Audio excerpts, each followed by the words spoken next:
Welcome back to Bold TV. I'm your host, Philip Michael, and today we're talking about private investing.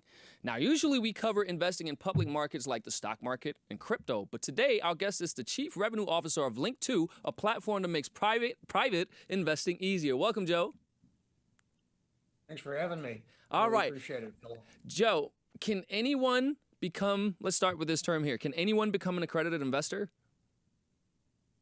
Well, in the States, you've got to meet certain financial tests that the SEC puts out. So it's not LINQTO's making, it's just a regulation. You have to have a certain level of income and or a certain level of net worth. In order to get into certain types of investment. The reason I bring that up is because it's something that's been out there. There's been opportunities for micro investors who didn't pass that qualification to get into stuff. That's a movement we've had. But first, can you explain the difference between public investing and private investing? Yeah. So in public investing, you're investing in companies whose shares have been registered and listed on a stock exchange, right? By being public, those companies have to meet certain disclosure requirements. So they're constantly reporting the status of their operations, their revenues, their earnings. They do that typically on a quarterly basis. So bottom line is, as an investor in that market, you have a lot of information. Yes. The other thing that you have is you have a stock that's freely tradable because it's listed on the exchange. You can buy and sell it anytime, right?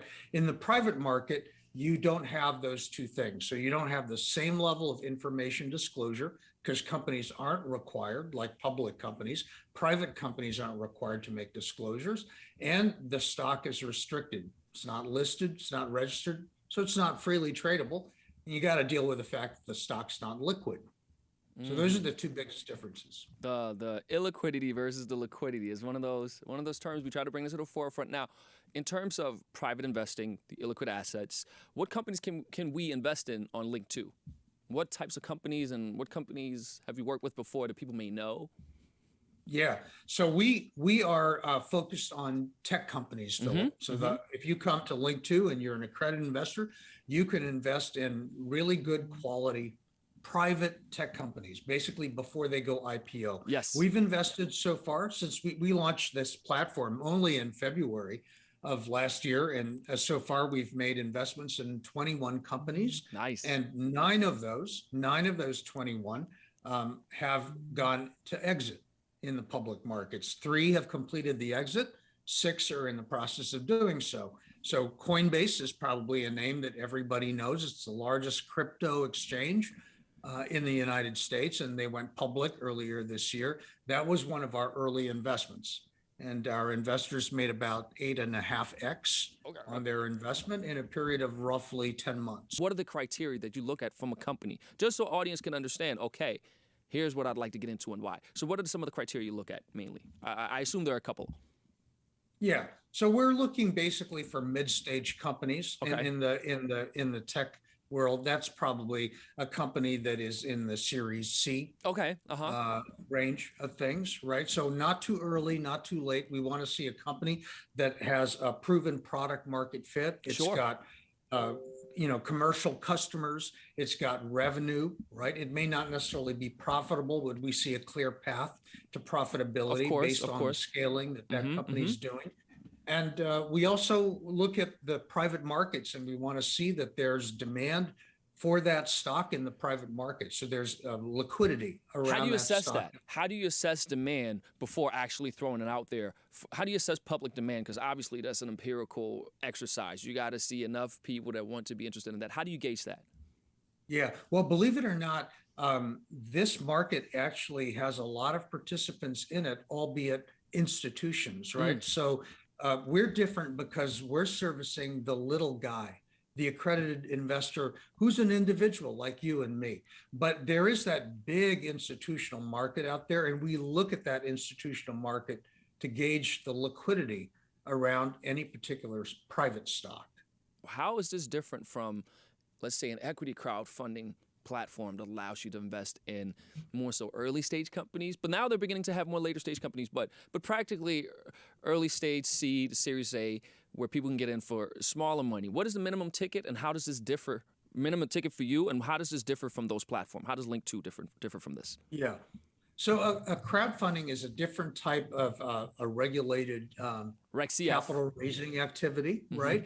There, you're right, Philip. It's more open because a certain amount of of that offering can be directed to the general public, to retail investors who may not be accredited, right? Yes. What we're doing requires only accredited. Only accredited. And, only accredited, and the minimum ticket is $10,000. Okay. Which tends to be larger than in a typical crowd fund. Of course. Right. We've got school teachers, we've got plumbers, we've got doctors, we've got lawyers. It doesn't matter. They're people who have been, successful, whether in their employment or many of them are self-made people, right? They started their own business and they've run it well over, decades. And so they've accumulated some wealth as a result of that. Of course. And we want to be helping all those folks, regardless of whether they're, white collar or blue collar, as long as they can meet those accredited investor requirements, we want to give them an opportunity to participate in this class of investment. Because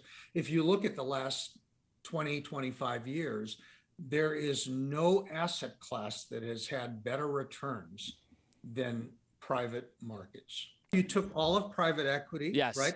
It's returned roughly 8 times more than public markets in the last 20 years, right? Of course. If you want to slice that out into the different sectors you're talking about, Philip, guess what? The best one has been tech. And that's what we do. I like it. All right, so final question, because we should probably have a follow-up at some point really diving into these things, but let's talk about the wallet and the debit card you have associated with your LINQTO accounts. Can you tell us about that? How does it work? How does it tie into these investments? Because these investments are illiquid. So how does a wallet and a debit card work? How does it work? Yeah. So it's not LINQTO's wallet per se. It's a wallet that's maintained by a very close partner of ours called Uphold. Okay. Right. So the beauty of the Uphold wallet is that you can deposit cash, but you can also deposit crypto assets into that wallet. And then you can use that wallet to then take whatever asset it is that you've got in that wallet and use that asset to fund your investment in LINQTO.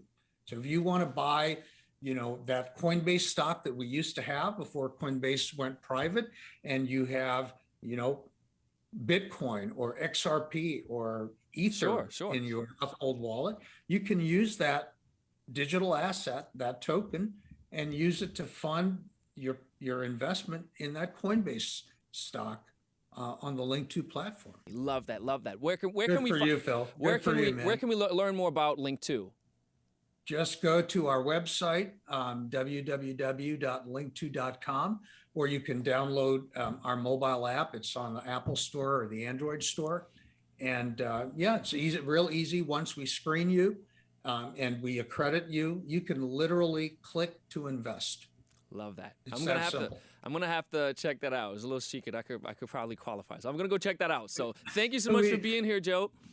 You're welcome, man, and love to have you as a customer one of these days. I'll check it out. And thank you all for watching. Make sure you follow Bold TV on Facebook, Twitter, Instagram, TikTok, and YouTube. Until next time, have a great day, and we're out of here.